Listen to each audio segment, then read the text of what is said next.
Բարև ձեզ հարգելի հետևորդներ, այս պահին ես գտնվում եմ Էջմիածնի ոստիկանության բաժնի դիմաց, այստեղ ես քիչ առաջ հաղորդում ներկայացրեցի հանցագործության վերաբերյալ 3 մայրաթոր Սուրբ Էջմիածնի տարածքում իմ հետ տեղի ունեցած դեպքերի հետ կապված եւ ոչ միայն իմ հետ տեղի ունեցած դեպքերի հետ կապված, ես մասնավորապես հաղորդում եմ ներկայացրել այն քաղաքացու դեմ, ով խոչընդոտում էր իմ մասնագիտական գործունեության իրականացմանը, ոչ միայն խոչընդոտում էր իր բառերով, լկտի պահվածքով, այլև ֆիզիկական ներգործության միջոցով ինձ հարվածելով, մասնավորապես հաղորդումը ներկայացրել եմ 233-րդ հոդվածի շրջանակում, այն է իմ մասնագիտական գործունեությանը խոչընդոտելը, տեղեկատվություն տարածելուն խոչընդոտելը, հարկադրանքի միջոցով, ինձ հարվածելու միջոցով, հարվածն էլ տեղավորվում է քրեական օրենսգրքի 195-րդ հոդվածով, ինչպես նաև կարող է տեղավորվել 171-րդ հոդվածով, ֆիզիկական ներգործության միջոցով, եւ հաղորդում եմ ներկայացրել, ինչպես նաև տեղում մի քանի տասնյակ ոստիկանների դեմ, ովքեր իրականացնում էին հերթապահություն եւ այնպիսի անհաղորդ դեմքով էին այնտեղ տեղ ունեցող իրադարձություններին հետևում, որը տեղավորվում է 446-րդ հոդվածի շրջանակներում, այն է պաշտոնատար անձանց կողմից պաշտոնական լիազորություններին անփութությամբ վերաբերելը կամ դրանք բացահայտ նաև այդ պարագայում բացահայտ անտեսելը, ուզում եմ ասել, որ մի խումբ խուլիգաններ 3 մայրաթոռի բակում իրենց այնպես էին պահում, որ իրենք ընդհանրապես այս պետության տերն ու տիրական են, կարող են միջնամատով խոսել մարդկանց հետ, կարող են միջնամատ ցույց տալ լրագրողին, վեհափառին, կարող են հայոյել վեհափառին, լրագրողին, ոչ միայն իմ հետ է դեպք եղել, ես ուզում եմ նշել, որ հաղորդման մեջ ներկայացրել եմ նաև այն անձը, այն խուլիգանը, որը հարվածում էր ինձ,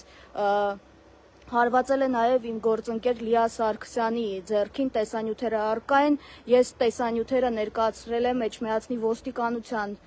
բաժնում, նշեմ, որ այստեղ համբերատար լսեցին ինձ, ինչպես նաև վերցրեցին հաղորդումը, ես ուզում եմ հիշեցնել 3 ինչ էր կատարվում, բառից բուն իմաստով պետք չի, որպեսզի իրավապահները գնահատականը տան, որպեսզի մենք կարողանանք հստակ ասել, որ 3 մայրաթոռի բակում վեհափառի դեմ եկած անձանց դժվար է անվանել քաղաքացիներ, նրանք ոչ թե քաղաքացիներ են կամ ես դա նույնիսկ դժվարանում եմ արդեն նրանց անվանել հայրենակիցներ, որովհետև ոգելի խմիչքի ազդեցության տակ բառացիորեն խուլիգանություն էին կատարում մայրաթոռի բակում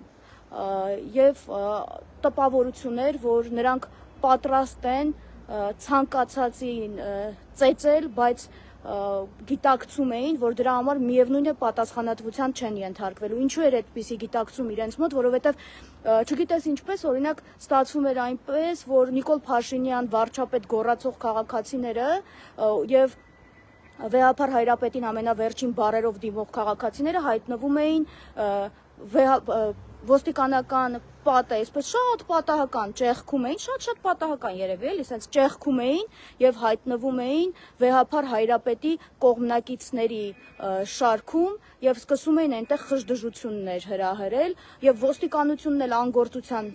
մատնված սպասում էր, որ միջև իրավիճակը խառնվեր, նոր այդ անձանց այնտեղից հեռացնեին։ Կամ ոստիկանությունը մի քանի տասնյակ ոստիկաններ, եւ ձեզ մոտենում է ու ասում է իմ հետ այսպիսի բաներ են կատարում, չեք տեսնում, որ ինչ-որ մեկը խփում է ինձ, չեք տեսնում, որ ինչ-որ մեկը հարվածում է հեռախոսից, չեք տեսնում, որ մազերս քաշքշելու փորձեր են անում, միթե չեք տեսնում։ Գիտեք ինձ ինչ էին ասում էին դիմի Էջմիածնի ոստիկանության բաժին, այսինքն ինչ է սպասում էին ես հիվանդանոցում հայտնվեի, ու այս ամենը բացահայտ կերպով, արդեն բացահայտ կերպով իշխանության կողմից, այսպես է, իշխանության կողմից հրահրվող է, որովհետև այն բառերը, որոնք իշխանություններն են կրկնում, կանգնած տեսանկարահանում եմ իրականացնում, դա իմ գործն է։ Ասում են մի տեսանկարահանի իրավունք չունես, սադրում ես եւ այլն։ Դու եկել ես Մայրաթորի բակում խուլիգանություն ես դրսևորում։ Ես լրագրող եմ, ինչպես չտեսանկարահանեմ։ Ձեր վարքագծի տեր անձիկ ամեն ինչի պատրաստ էին։ Կամ ուզում եմ դիմել այն խաժամուժին, հա։ Ձեզ թվում է իշխանությունները ձեզ վերջում չեն ասելու գնացեք նստեք, ձեզով էր ասում լրագրողին օրինակ հարված էիք, մենք չենք ասել հարվածի, մենք ասել ենք խոչընդոտի օրինակի համար, եթե ձեզ թվում է ձեզ հրահանգել են կամ արջի ծառայություն եք մատուցել, եթե ձեզ թվում է դուք դա մարսելու եք, դուք սխալվում եք։ Այդպիսի մտածող անձիկ եւս կային, հիմա հետախուզում է նրանց նկատմամբ հայտարարված, եթե մի արարքը պիտի անեք, հետո փախնեք դրա պատասխանատվությունից, ինչի եք այդ արարքը անում, ինչի եք ախր այդ արարքը անում։ Մի խոսքով ուզում եմ դիմել նաև իշխանություններին, եթե ձեզ թվում է, ձեր վարքագծով կարող եք իմ մասնագիտական դրդել ինձ, որպեսզի ես իմ մասնագիտական գործունեությունը չկատարեմ այս կամ այն վայրում, կամ այն իրադարձությունների վայրում, որը ես կգտնեմ, որ պետք է լուսաբանվի, դուք չարաչար սխալվում եք, ավելին դուք ինձ մոտիվացնում եք, որպեսզի ես հայտնվեմ այնտեղ, որտեղ դուք չեք ուզում ես հայտնվեմ, որտեղ որոշողը դուք չեք, որոշողը ես եմ, որոշողը իմ ընթերցողն է, իսկ իմ ընթերցողը ունի պահանջ, որպեսզի ես հայտնվեմ այդպիսի վայրերում եւ հերթով ձեր բոլորի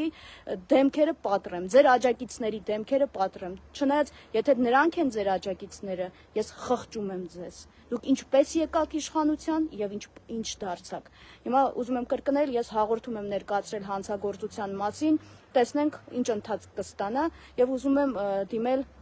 ոստիկանապետին, դիմել ներքին գործերի նախարարին, դիմել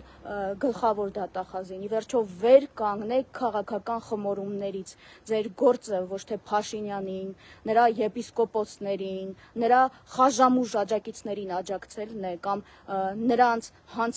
հանցանքներին սատար կանգնելը, այլ